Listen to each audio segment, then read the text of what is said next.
उत्तर गोव्यातला अट्टल गुंड टार्झन पार्सेकर याला 17 मार्च 2024 पासून हणजूणचे पोलीस शोधत होते, मात्र तो काही केल्यास सापडत नव्हता।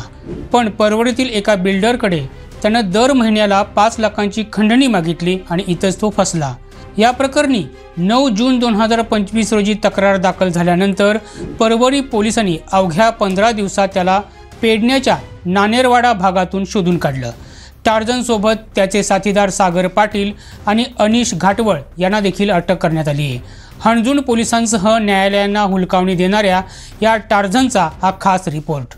टार्झन पार्सेकर राहणारा हडपडेचा, हप्ता वसुली, खंडणी आणि जीव घेणे हल्ले करण्यात तरबेज असलेल्या टार्झनच्या विरोधात उत्तर गोव्याच्या विविध पोलीस स्थानकांमध्ये गुन्हे नोंद आहेत। याच विविध प्रकरणांमध्ये त्याला न्यायालयानं अनेकदा अटी घालून जामिनावर सोडलं होतं। खरं तर जामिनावर सुटल्यानंतर त्यानं चांगल्या मार्गानं जाणं अपेक्षित होतं। अशातच रेंट बाईक व्यवसायातून त्याचं रवी शिरोडकर याच्याशी वैर झालं। रवी हा पररातील राहणारा। याच रवीवर 1 ऑक्टोबर 2022 रोजी कळंगूटच्या नाईकवाडा भागात तब्बल 17 जणांनी जीवघेणा हल्ला केला होता। धारदार शस्त्रानं त्याच्यावर सपासप वार करण्यात आले होते आणि तिथून हल्लेखोरांनी पलायन केलं होतं।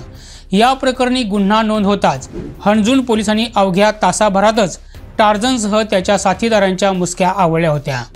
तेव्हापासून सलग 10 महिने पोलीस कोठडीची हवा खाल्ल्यानंतर 9 ऑगस्ट 2023 रोजी गोवा स्थित मुंबई उच्च न्यायालयानं त्याची सशर्त जामिनावर सुटका केली होती। साक्षीदारांना धमकावू नये आणि जामीन काळात उत्तर गोव्यात प्रवेश करू नये असा आदेश न्यायालयानं त्याला दिला होता।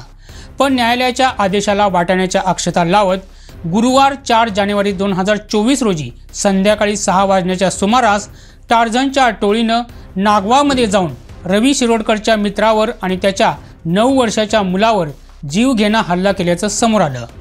याच घटनेनंतर 12 मार्च 2024 रोजी न्यायालयानं टार्झनचा जामीन रद्द करून त्याला 17 मार्च 2024 पर्यंत हणजूण पोलिसांना शरण येण्याचे आदेश जारी केले होते।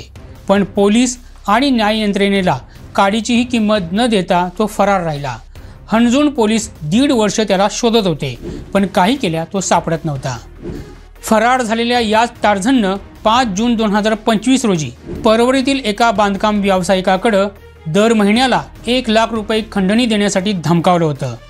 तो बांधकाम व्यावसायिक त्याला प्रतिसाद देत नव्हता, त्यामुळे टार्झननं पुन्हा धमकावून दर महिन्याला 5 लाख रुपये देण्याची मागणी केली होती। या प्रकरणी व्यावसायिकानं 9 जून रोजी परवरी पोलीस स्थानकात तक्रार दाखल केली होती। याच तक्रारीची दखल घेऊन परवरी पोलिसांनी तपास केला असता तो पेडण्यातच लपून बसल्याचं त्यांना आढळून आलं। हणजूण पोलिसांना 1.5 वर्षापासून तो कुठं लपलाय ते सापडत नव्हतं। शेवटी पेडणे पोलिसांच्या मदतीनं नानेरवाडा भागात सापळा रचून टार्झन आणि त्याच्या 2 साथीदारांच्या मुसक्या आवळण्यात यश आलं। आता परवरी पोलीस पुढील तपास करत आहेत। गोव्यातील ताज्या घडामोडी जाणून घेण्यासाठी आमच्या YouTube चॅनलला सबस्क्राईब करा।